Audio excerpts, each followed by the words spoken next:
ഓം നമോ ഭഗവതേ വാസുദേവായ.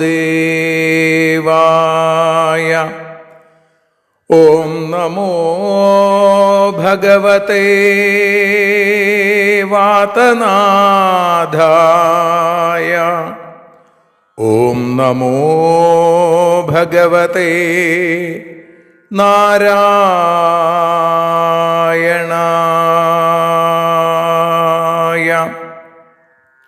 ഏവർക്കും നാരായണീയ മധുരം ആസ്വദിക്കാൻ ഒരിക്കൽ കൂടി സ്വാഗതം. മൂകം കരോതി വാചാലം പങ്കും ലംഘയതേ ഗിരിം യൽകൃപാതമഹം വന്ദേ പരമാനന്ദമാധവം. അഖിലാനപരാധാന്മേ ക്ഷമസ്വ കരുണാനിധേ പ്രസീദ മൽഗുരോ നാഥ ജനകായ നമോ നമഃ. അഖിലാനപരാധാന്മേ ക്ഷമസ്വ കരുണാംബുധേ പ്രസീദ മൽപ്രിയേ നാഥേ മാതൃരൂപേ നമോസ്തുതേ. സദാശിവസമാരംഭാം ശങ്കരാചാര്യമധ്യമാം അസ്മദാചാര്യപര്യന്താം വന്ദേ ഗുരുപരമ്പരാം. നാരായണീയത്തെ പറഞ്ഞിടുമ്പോൾ നാരായണാഖ്യനെ നമിച്ചിടുന്നു. നാരായണൻ വായുപുരത്തിലീശൻ നാവിൽ നിറഞ്ഞെന്നെ തുണച്ചിടേണേ. മോക്ഷക്കടൽ ഭാഗവതം പ്രസിദ്ധം മെല്ലെ കടഞ്ഞു നവനീതമഹോ ലഭിച്ചു. മന്നിൽ നരന്നു ഹരിഭക്തി ലഭിക്കുവാനായി മേൽപുത്തൂരേക്ക് സദയം ശുഭ സ്തോത്രകാവ്യം.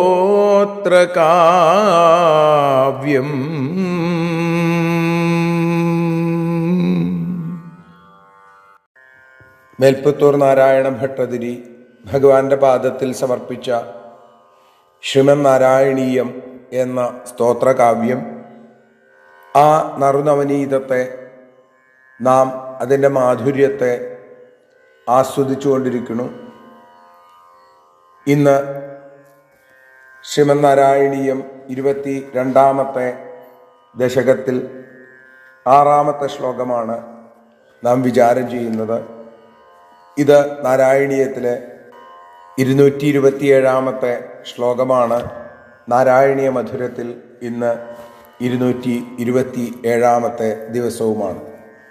ആദ്യം ശ്ലോകം, പിന്നീട് അതിൻ്റെ അർത്ഥം, അതിനുശേഷം അതിൻ്റെ ഭാഷാഗാനമായിരിക്കുന്ന ശ്രീഹരിയവും പാടി നമുക്ക് സമർപ്പിക്കാം.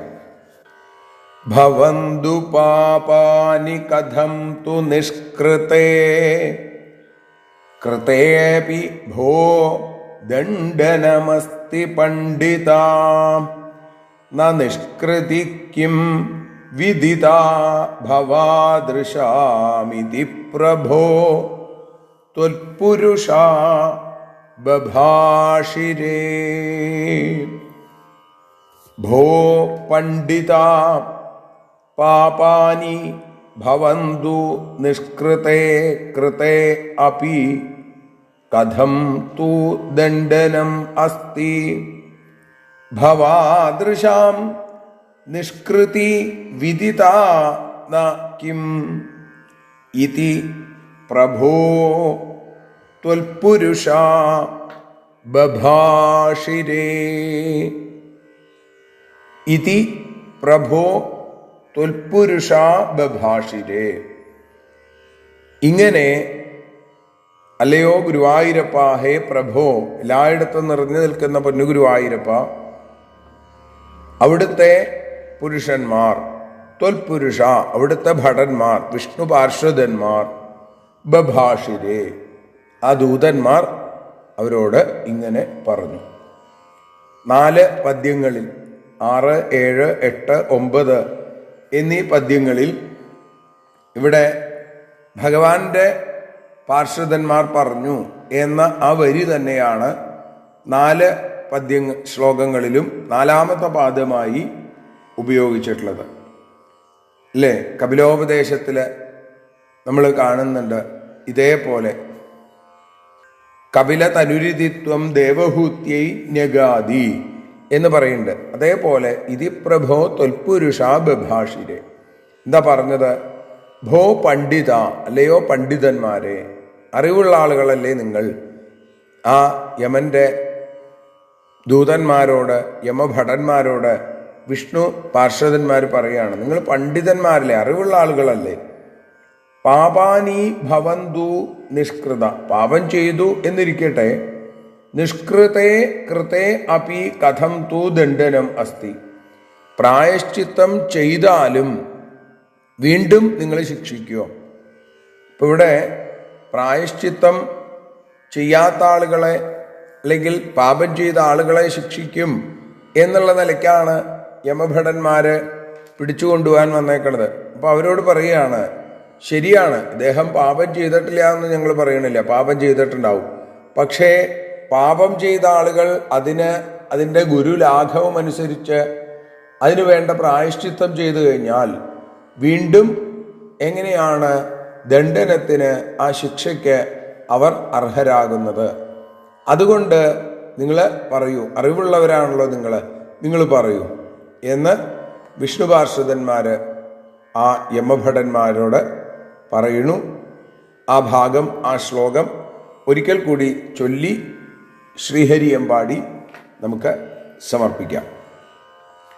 ഭവന്തു പാപാനി കഥം തു നിഷ്കൃതേ കൃതേപി ഭോ ദണ്ഡനമസ്തി പണ്ഡിതാം ന നിഷ്കൃതി കിം വിദിതാ ഭവാദൃശാമിതി പ്രഭോ ത്വൽപുരുഷ ബഭാഷിരേ. ശ്രീഹരിയം വഞ്ചിപ്പാട്ടിൻ്റെ ഇണത്തിൽ നതോന്നതാവൃത്തത്തിൽ പാടി നമുക്ക് ഇന്നത്തെ ഈ നാരായണീയ മധുരം ഭഗവാന്റെ സന്തോഷത്തിന് കാരണമാവട്ടെ എന്ന് പ്രാർത്ഥിച്ച് സമർപ്പിക്കാം. നാരായണ നാരായണ നാരായണ നാരായണ നാരായണ നാരായണ രാധാ ഗോവിന്ദ.